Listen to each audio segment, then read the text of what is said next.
Patira mo! Patira mo! Patira mo! Sa Tandem Online!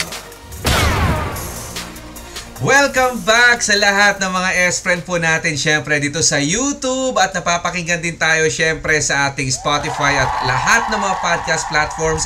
Welcome back. Kami po syempre ay mambubulabog na naman sa platform na ito para pag-usapan ng mga problema na may problema at sabi nga natin ito po ang tandem ng hatid ay perwisyong totoo. Perwisyong totoo lamang mga S-Friend Good vibes lang tayo Correct. Siyempre mula sa other side ng mundong ito kung saan man naroroon ang aking partner. Siyempre kasama ko na naman walang iba kundi si DJ DJ Tess. At syempre kasama natin ang nag-iisa Rico with an H. Correct. Rico. Ganun dapat. Rico. Ganun. At syempre, welcome na naman sa isa na namang episode, sa isa na naman pong edisyon ng ating Patira sa Tandem! Ayan, nako naman, problema na naman na nirefer sa atin sa pamamagitan ng ating Facebook. Nako naman, ito na naman, meron na naman tayo parang tungkol sa ex ba ito, partner? Para nakikita ko tungkol sa ex to Saglit lang. Oo, nakakatuwa nga partner. Siyempre, salamat muna sa lahat po ng mga S-Friend natin na nagpapadala ng mga patira nila sa atin pong official Facebook page. At yan ay walang iba kundi ang Patira sa Tandem. Yun. So, kung hindi man po agad mabasa, hintay-hintay lang po, nakapila lahat yan. Pero eto na muna ang pag-uusapan natin ngayon. Yun. Natin, Rix. Sige. Sige, sabi dito makinig kayo mabuti. Eto. Patira sa Tandem.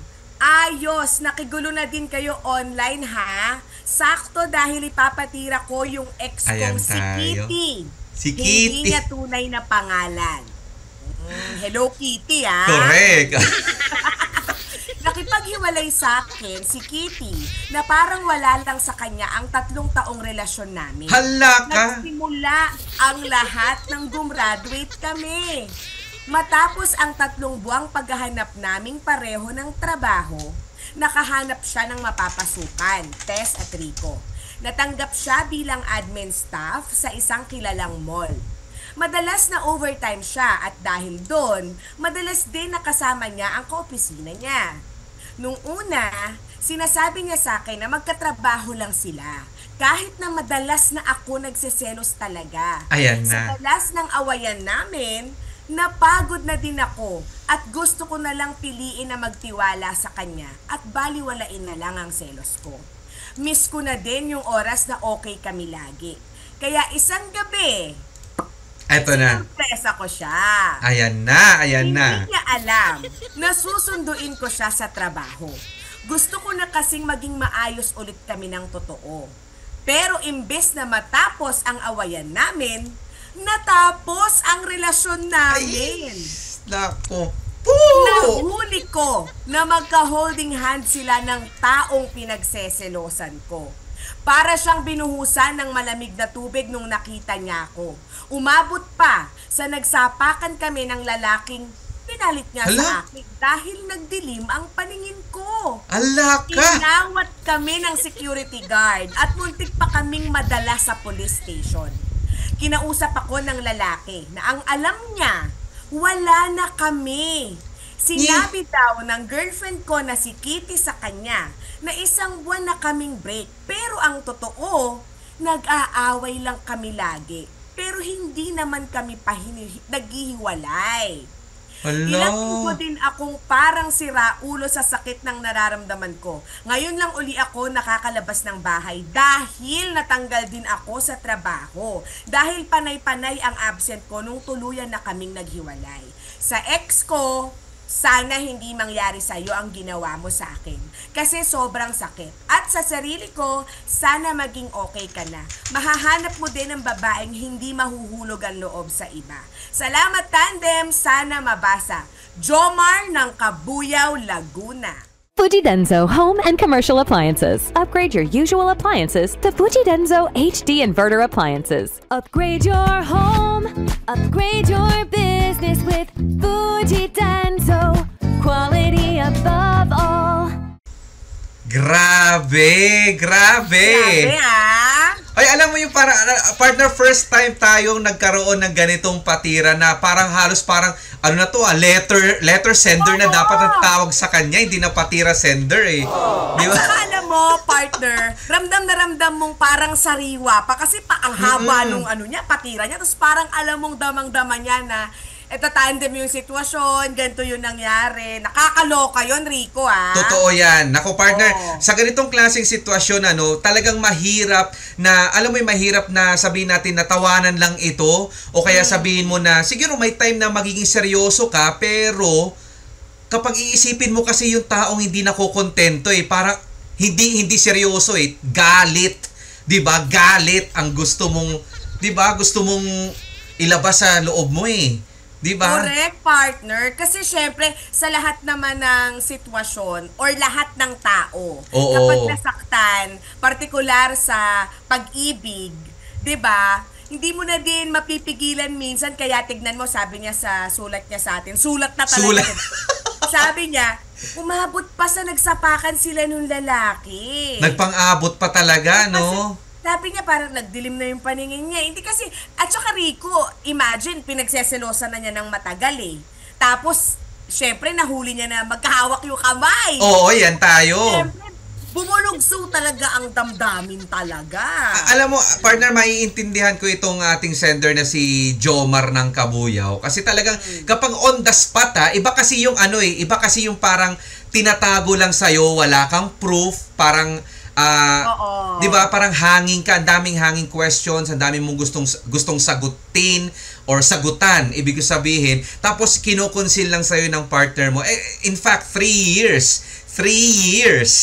'Di ba? 3 years sila. Yun, partner. Oo, hindi biro 'yan. Oo, hindi na siya yung parang chami-chami lang sila, pabebe lang. Hindi, ang 3 taon na relasyon, talagang nakapag-invest ka na ng damdamin mo, ng kaluluwa mo, nangarap ka na ng kasama mo siya ng habang buhay, nag-imagine ka na siya na ang magiging nanay ng mga anak mo. Yung mga gano'n. Kasi 3 taon yun, hindi joke yun, di ba? Tapos, ang masaklap pa kasi doon, partner, pinagseselosan na niya Tapos ang sinasabi sa kanya ni Kitty, ikaw Kitty, nanggigigil ako sa'yo Ang sinasabi sa kanya, wala yun, kaopisina ko lang yun, kasama ko lang mag-overtime. Tapos makita-kita mo, pag-holding hands na lumabas ng opisina. Sandali. Ibig sabihin pala, partner, kung ganun din lang naman magiging, alam mo yung magiging reasoning ng ilan sa mga cheating, di ba? Nais mag-cheat. Di ba? Sabihin natin ganyan. Ano yan? Lagi na lang ba sasabihin natin, ay ka-workmate, ka-opisina, katrabaho ko lang, tapos holding hands? Anong matatawag doon? Anong friends? Tapos biglang, friend lang kasi kami, kaya okay lang, chami-chami lang, huwag kang masyado magselos. Hello? Ano ba namang klaseng mindset yan? Di ba? Pagka-holding hands din, di ba? Kasama pa sa job offer nyo yan na hanggang pagkatapos sa duty nyo, magkahawak ang mga kamay ninyo. Job description, partner, di ba? Diba? Holding hands after ninyo mag-out, ganun ba yan? Di ba? Yan ba hindi nyo makakalabas ng opisina kapag hindi magkahawak ang mga kamay ninyo. May ganun ba? Nasa ano ba yung tawag doon? Ano ba yung tawag doon, partner? Nasa ano yun? Yung book? Parang ano ba tawag doon? Nasa handbook? Handbook, Employee handbook. 7.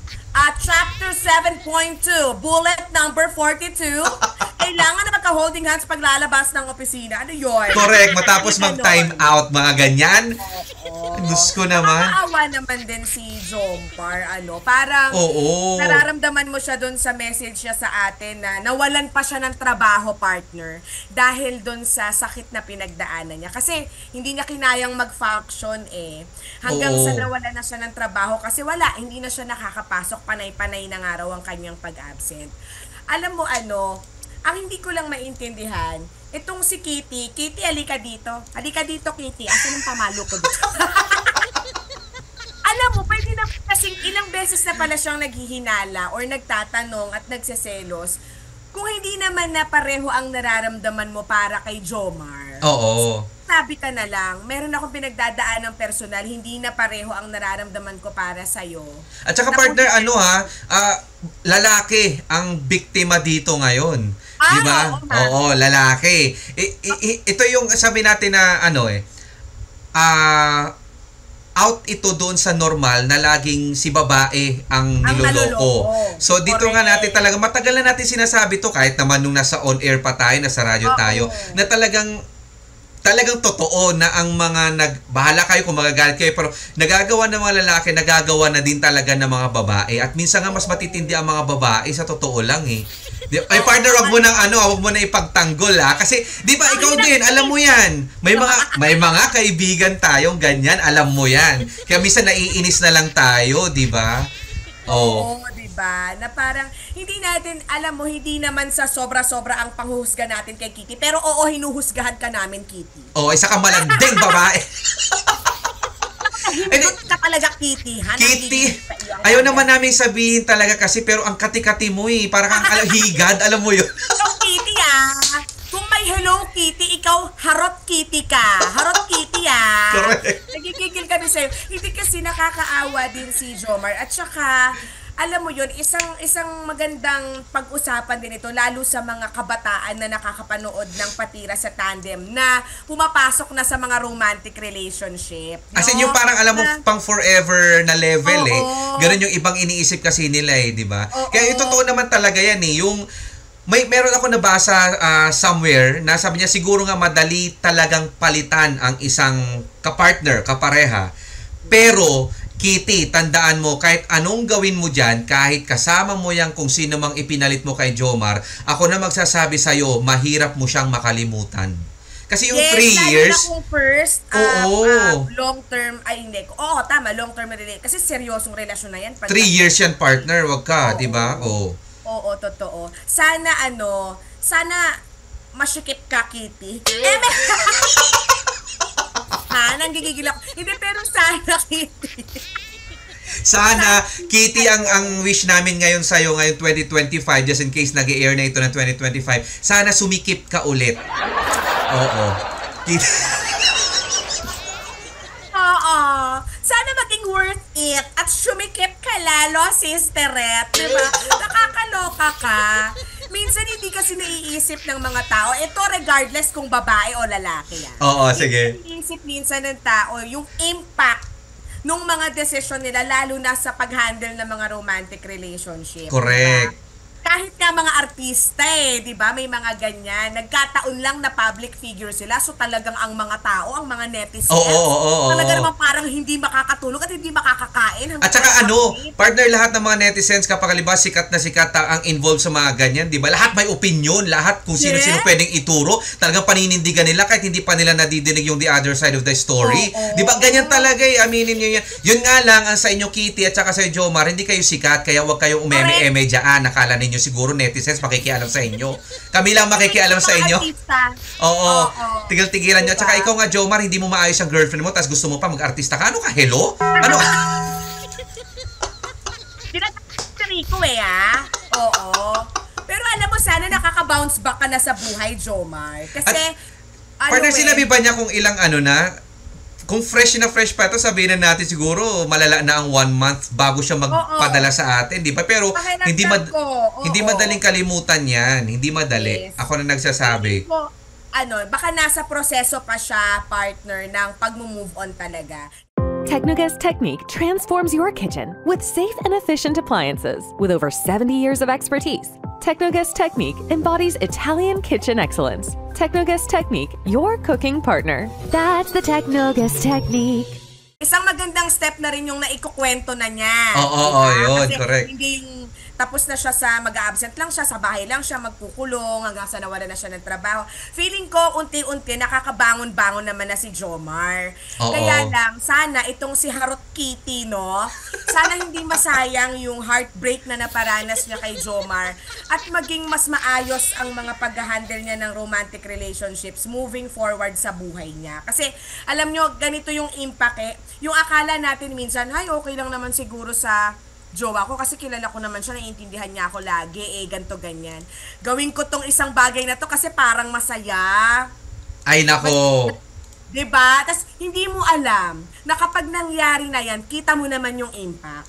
Grabe yung impact kay Jomar, diba? Na parang, sabi nga niya dito, may part siya dito sa message niya, dito ako naawa, sabi niya, Ilang linggo din akong parang sira ulo sa sakit ng nararamdaman ko. Para sabihin ng lalaki yan. Oo. At saka, Sabihin talagang grabe yung pain niya. at saka partner, sabihin na natin very, very, hindi siya usual na ang lalaki yung lolokohin. Tapos, kapag ang lalaki kasi, di ba, ang alam naman natin, lagi lalaki kasi yun ang loloko eh. Di ba, laging ang babae, kadalasan, ang babae ang kawawa, ang lalaki ang tukso, tapos babae na tukso.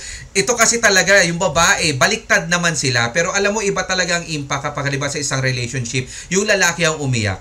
Ibig sabihin totoo, ibig sabihin to. Hindi to baka wala na akong pakialam sa opinion ninyo. Basta na. Yun ang sinasabi ko lang talaga. Ang hirap kasi, partner, ang hirap kasi mag-defend. Sabi ko sa'yo, ang hirap kasi, kumbaga ilalagay na lang natin yung sitwasyon dito kay Jomar na, ayoko sana magbanggit pero sumasabay kay kina Maris tsaka kay kayo naman, ang aarte ninyo wait lang Nga Alam mo siguro, feeling ko, isa yan sa factor kung bakit naging maluwag sa kanyang magpatira sa tandem at ibahagi yung sitwasyon niya. Nakarelate. Parang everyone, talagang pinag-uusapan talagang parang sobrang into sila dun sa ganong issue. Alam mo naman, pag mga ganyang mga issue sa showbiz, di ba? Correct. So, kahit mga artista, ganyan ang pinagdadaanan, nakakaloka. Ibig sabihin talagang normal talaga sa isang relationship na minsan mag-e-end up yan sa masakit na paraan. Yun nga lang, hindi natin inaasahan na ganun pala talaga o sa ganoong paraan siya magtatapos. Ngayon, ikaw, Jomar, halimbawa, nakikita ko naman sa iyo na nakakaya mo eh. 'Di ba? Isipin mo na lang talaga, lagi ko na rin tong sinasabi na sa bilyon-bilyong tao ba naman sa buong mundo, imposibleng wala talaga diyan yung magsiseryoso sa iyo, wala diyan yung talagang magmamahal, reciprocate ng alam mo yun, yung feelings mo, parang ganon. Kaya kung ako sa iyo, itong nangyari sa inyo dalawa ni sino yung Harot Kitty? Si Harot Kitty. Alam mo, ito na lang talagang totoo na rocky road ito. Ito na yung bagay talaga na minsan hindi maiiwasan sa isang relationship na dapat talaga madaanan mo para lang matutunan mo ang isang leksyon at sa kahit isang segundo, ma-realize natin, magpasalamat ka kay Harot Kitty. Bakit? Kasi natuto ka ng isang leksyon na wag mo nang mauulit.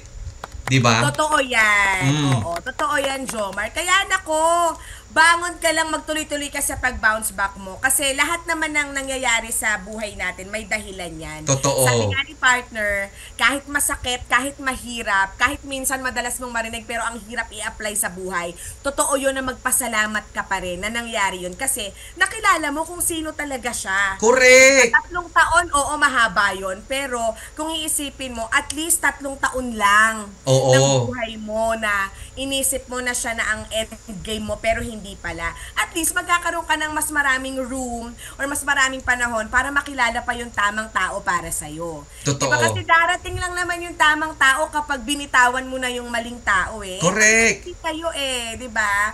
So hayaan mo na, yun nga lang, wag mong syempre uulitin yung mga ganong klaseng kasalanan. Kasi minsan, di ba partner, ang tendency, ginawa mo sa akin yan. Tapos, sa sobrang galit mo, sa sobrang bitter mo, nagawa mo din. Hindi mo alam na kaya ginanti mo. Oo, yung same exact na kasalanan niya. 'Di ba? Kasi alam mo, ganun talaga minsan, hindi natin maiwasan, may mga mindset talagang ganun na niloko niya ako, lolokohin ko rin siya para alam mo yon, the feeling is mutual. Malalaman natin kung ano. Hindi mo ba alam na mas sana sinave mo na lang yung sarili mo, 'di ba? Nirespeto mo na lang yung sarili mo kaysa yung gawin mo yung kasalanan din na ginawa nung partner mo. Kung ganyan din lang naman, hindi siya nagiging faithful. Kung ako ikaw ba partner, yung naniniwala ka rin ba dyan sa mga second chance na yan? Mahirap. Alam mo, oo, totoo. Ako naman naniniwala ako talaga sa second chance. Totoo yun. Pero kasi depende yan. Depende sa tao. Depende yan sa taong pagbibigyan mo ng second chance. Correct. Oo. Pero kapag ganyan na talagang parang sirang-sira na or 'di ba, parang kailangan mo nang i-redeem yung sarili mo from that situation kasi 'di ba, nag-abot pa kayo sa talagang nagkapisikalan na kayo. Oo. Pinagseselosan mo, 'di ba? Nasa sayo pa din 'yan. Hindi namin alam ni Rico kung ano yung mga susunod na kabanata ng istorya nyo ni Kitty. Kung siya ba ay willing talagang magbago at maire-redeem niya yung sarili niya sa'yo, Jomar. Sino naman kami para magsabing hindi ka magbigay ng chance? Pero, sa tingin namin ni partner, eto siya, eto na. Sa sitwasyon na yan, sa kaharutan ng ex mo na yan, hindi naman na dapat pa mabigyan pa ng second chance. Parang tama lang no magtuloy-tuloy ka na sa pag-move on mo at makakilala ka sana ng taong better at aalagaan ka at hindi ka sasaktan ng ganyan katulad ng ginawa ni Kitty. Totoo yan. Alam mo, naniniwala din ako doon, partner, sinasabi nila, yung process kasi pagdating sa pag-move on, baka kasi yung iba dyan na nakikinig sa atin, sasabihin nila, ay, madali nyo lang kasi sabihin kasi hindi nyo na-experience, hindi nyo kasi kasalukuyang nararanasan. Pero alam nyo yung on the long run, isipin nyo na lang, yung process, oo talaga, very essential yan. Kapag halimbawa, if you are really coming out na sa long-term na relationship, di ba? I-allow mo yung sarili mo na alam mo yun, mag-seek ka o mag-find ng time and space at hindi masamang umiyak para dyan, Jomar, sa totoo lang. Di ba? Believe it or not, yung crying kasi, alam mo yung pag-iyak-iyak natin, yung pagbubuhos natin, pag-release natin yan ng sama ng loob, ng lungkot. Kumbaga yung bigat, gumagaan. Oo, correct. Yung mag-i-improve yung mood mo, di ba? On the long run. At magiging, alam mo yung magiging feeling better ka na, hindi feeling bitter. Tandaan mo yan. Diba? Tapos avoid din, kapag nasa healing process ka, avoid din yung parang nai-stuck ka. Yung parang, ito na, tinatambayan mo na. Diba? Paano ka mag-heal sa isang breakup na alam naman natin, it will take time kung tatambayan mo pa lalo. Diba? Kung healing process ka, part yan yung moving on. 'Di ba? At kung hindi mo kaya, eto na, partner, sinasabi nila na pwede ka namang kumausap ng mga kaibigan mo, kumausap ng mga katulad namin, syempre, na kahit hindi mo stranger, 'di ba? Pero kahit papaano, 'di ba, kung nagiinuman lang tayo, ganyan lang din naman sasabihin ko sa iyo kasi syempre lahat naman kahit naman din ako nagdaan din naman sa ganyan. Na kumbaga ito kasing nangyayari ngayon kay Jomar, talagang sooner or later, tatawanan mo na lang yan. Tatawanan mo na lang, di ba, tatawanan mo na lang yung nanapak ka ng tao. Tatawanan mo yung nanugod ka, tatawanan mo yung nahuli sila na nag-holding hands. Tapos, ito na yung sinasabi nila dito, partner, maniwala man kayo sa hindi, and I don't know kung mag-a-agree din yung ilan sa mga nakikinig sa atin or nanonood sa atin dito sa ating Patira sa Tandem YouTube channel. Yung, alam mo yung sa umpisa, kung halimbawa ang lalaki ang naloko, sa umpisa, yung babae parang wala lang sa kanya yan. Hanggang sa parang darating yung panahon, ikaw yung umiiyak. Tapos nakaka-cope up ka na. Hanggang sa biglang baliktad naman, yung babae na ang nakaka-realize na sinayang ka niya. Tapos ikaw naman, yung point na na-realize niya ng babae yan sa kabilang banda, ikaw yung parang nakakahinga ka na ng maluwag, normal na yung kilos mo, hindi mo na siya iniisip. Hanggang si babae na ngayon naka-realize na dapat pala hindi kita pinakawalan, tapos siya maghahabol sa'yo ngayon. Oo. 'Di ba? Parang baliktad ganyan na nangyayari diyan pag sa mga moving on na healing process, 'di ba? Yan. Diba? Take comfort in knowing na hindi ikaw ang naging parang burden or may kasalanan kung bakit natapos yung relasyon. At least ikaw malinis ang konsensya mo. Correct. Natapos tayo, wala na ako magawa Yan na yung pinili mo, ginawa mo na yan, di ba? Damage has been done, sabi nga nila, di ba? Oo, di ba? O ako, mag-move on na ako, wala na akong choice. Ang dami na ring nasira sa buhay ko mula nang paghihiwalay natin, nawalan ako ng trabaho, para na ako masakit. Oo, pero eto na, di ba? Natututo na siya mag-open up. Di ba? Aba, binahagi pa sa tandem, pinag-usapan pa saktong-sakto. Ibig sabihin, alam mo yun, isang magandang step yun na parang, okay, ready na ako. Na-share ko na, nirelease ko na, abay napatira ko pa sa tandem. Correct. Diba?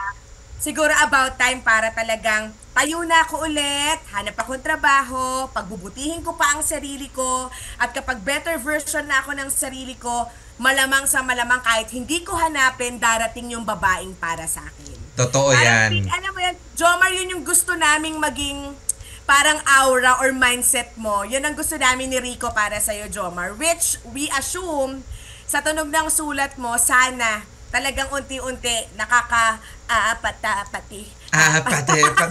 O nakaka-dance-dance ka na, nakaka-level up ka na sa life from that heartache. Correct. At saka mag-remove ka na rin ng mga anything. Physical memories, o kaya yung mga, kahit sa social media, di ba? Get rid of your excess memories, sabi nga nila, di ba? Kasi yung mga ganyan, mahirap kang mag-move forward kung talagang, yun nga, sabi ko, tatambay ka pa sa mga ganyan. Tapos, yung mga reminders, lahat ng mga nagpapaalala, lahat ng mga bagay na nagpapaalala tungkol sa ex mo, naririyan pa rin. Knowing, 3 years yan, hindi talaga biro yan. I-treasure mo na lang yung mga good memories. Maging mabuti ka na lang para sa kanya. Kahit sabihin mo na masakit talaga, hindi madaling maka-move forward. Pero isipin mo na talaga, Jomar, sa akin lang talaga. Hayaan mo na, mag-bounce ka na. Ganon talaga, may mga babaeng sa dugyot sumasaya eh. Kaya... O, ganon. Charot. Sa dugyot talaga sumasaya. Cheer up ka dyan, Jomar. Oo. Alam mo, walang katapusan talaga ang diskusyon. Kapag, alam mo yon, cheating, panloloko, topic. Talagang lahat may masasabi. Pero sana, hindi nyo sayangin tong experience na to, lalo na kay Kitty. Sana naman ay hindi na maulit ang mga ganitong eksena. Kasi di ba hindi nakakashikip yan, Kitty. Di ba hindi nakaka-fresh, hindi nakakabango, hindi nakakaganda ng ugali yung ganon na kailangan pa na mag-two-time. Di ba? Tapos kasi ang dapat tapusin kapag gustong humarot ng kifandra sa iba, tumapos muna ng relasyon sa current tapos siya kakalumarga. Correct. Nagigigil sa'yo, Kitty, if a fight ka now. Suntok. Di ba? Kasi talaga totoo naman, alam mo yung stand namin ever since pagdating sa mga ganyan. Hindi kami nagpapaka-perfect dito. Kahit pa paano itong sinishare namin sa inyo ng mga bagay-bagay na ito, alam nyo na yan. Di ba? It speaks volume nun sa mga experiences, past experiences din namin. Nasabi ko sa'yo, better talaga ang moving forward kapag wala na makapagre-remind sa'yo ng mga tungkol sa ex mo. At mabuti talaga, Jomar, humahakbang ka na. Mabuti talaga, Jomar, gumagawa ka ng sarili mong paraan dahil ikaw yung na-damage dito eh. Hayaan mo yan si Kitty, bahala siya sa buhay niya. Kahit bumalik siya dyan sa'yo, magpa-tweetam siya sa'yo sa text, kinuha na naman niya yung number mo kung kani-kanino mga-common friend nyo, magparamdam sa messenger, okay, block mo na lahat yan. Basta lahat totally parang hindi mo na lang siya nakilala, 'di ba? Ganun na lang 'yan. Parang ganun na lang. Oo. Parang gigil si Rico, parang may experience siyang ganon. Parang kinukulit-kulit ka pa ba? Nagda-text tumatawa. Basta blinak ko na lahat. Wala po silang access. Wala nang access, hindi na pwede kasi nag-share. biglang me, myself, and I na naman itong topic na to. Biglang ako na nagsalita, parang ganun. Di ba? Pero, Jomar, maraming salamat kasi paano, di ba, nailabas na naman namin yung mga tips na ito. Hindi naman namin hinihintay, ha? Hindi kami naghihintay ng mga patira tungkol sa mga cheating. Very unfortunate yan na nangyari sa'yo, Jomar. Pero yun na talaga, may leksyon sa lahat ng mga pangyayari sa buhay natin. At yung decision mong yan, siyempre, total yan sa kung ano yung magiging ikaw sa mga susunod na relationship. Yes! Diba? Malaking factor yan kung paano ka or kung sino ka, makikilala mo rin ang sarili mo mula dyan sa sitwasyon na yan. So, for sure, magiging better ka. Kaya, laban ka lang, bumangon ka lang. Bangon Pilipinas, go! Correct. Ganyan lang dapat. Huwag ka maging bitter. Diba? Oo, bangon, Jomar, bangon Pilipinas. Go. Bangon, Jomar, bangon. Parang tulog lang. Ay, nako, parang election na agad. Ay, salamat, Jomar, ha? Salamat sa mga nakatutok sa atin, na mga espre natin dyan, na alam ko kung ano-ano rin ang mga opinion nyo. Sinasabi namin sa inyo ni Rico, hindi kami perfect, ha? Perfect, oo. Walang perfect dito, oo. Juice up lang na para tayo magtotropa. Kung may mga hindi man kayo sinasang-ayunan sa mga kinukuda namin dito, tiko mo yung bibig mo. Tiko mo. Kami kayo, ha? Hindi namin kailangan mo. Alam mo, sino? Yung alam mo, hindi pa nga tayo nakakasama sa top 200 na podcast, ang yabang-yabang mo na. Sabi ng mga netizens, parang tanga talaga tong dalawang to. Maka-feeling masyado tong mga to. Kaya nga, di ba? Sino ba yung mga yan? Wala nga sa top yung mga yan eh. Saka, ang ingay-ingay. Ganun eh, no? O hindi, pero syempre, para to doon sa mga nakaka-appreciate sa mga ganitong klaseng eksena. Or nakaka-relate doon sa same din na pinagdaraanan ni Jomar. Pero sabi ko sa iyo, partner, maraming salamat kay Jomar kahit papaano, di ba, na konti-konti nakakayanan niya yung mga... Kasi alam mo, may mga ibang mga tao na katulad nito, kay Jomar dumaan na sa ganyan, mag-a-advise tayo pero hindi nakikinig. Tuloy-tuloy, alam mo, tuloy-tuloy pa rin siya sa ginagawa niyang paghahabol, gusto niya makaganti. Huwag tayong ganon, maging Jomar. Yung trip mga sinasabi namin ni Rico eh. Nasa sa'yo kung susundin mo o hindi, di ba hala ka sa buhay mo yan. Gusto mo na stress? Gusto mo na stress? Sige lang, tuloy-tuloy mo lang yan, di ba? Ganun lang yan. Total, buhay mo rin naman yan, di ba? Nagsayang po kami ng halos dito ng laway namin na 30 minutos, hindi ka naman nakikinig. Jomar. Ay, nako. Ay, tirahin natin yan, Pico. Tirahin na yan. Barilin mo to, barilin. Parang titin para sa'yo. Sabi ko sa'yo, ha? Diyos ko. Ay nako, ganyan lang talaga guys. Kailangan natin mag-move forward. Huwag tayong mag-hold on sa mga mapangit at mga negative na mga ganitong mga pangyayari. Tandaan nyo yan, ha? Maging katulad kay ni Jomar, katatag, ganun lang yan, di ba? Correct, Jomar. Go. Thank you so much. At syempre, para sa mga espre natin na may gusto ring ipatira sa tandem, welcome po lahat yan. Correct. Kung ano man ang concern na yan. Mag-message lang kayo. At syempre, bago kayo mag-message, dapat naka-follow at like na kayo sa aming official Facebook page na Patira sa Tandem. Ayan, nakalagay din po dyan yung GCash account po namin para humingi. So, kada patira na po ngayon 2025, 50 pesos, ha? That's palang merong ganun yun na ipipm na lang namin yung number. Message ka muna. Oo. Tapos bigla-bigla papatawag tayo sa meeting, sasabihin ni Sir Tony, ano itong pinag-aagawa niyo? Ba't nagsusolicit kayo, ha? Para saan to? Sir Tony kasi para Sir Tony kasi para po ito sa bricks ng ng simbahan.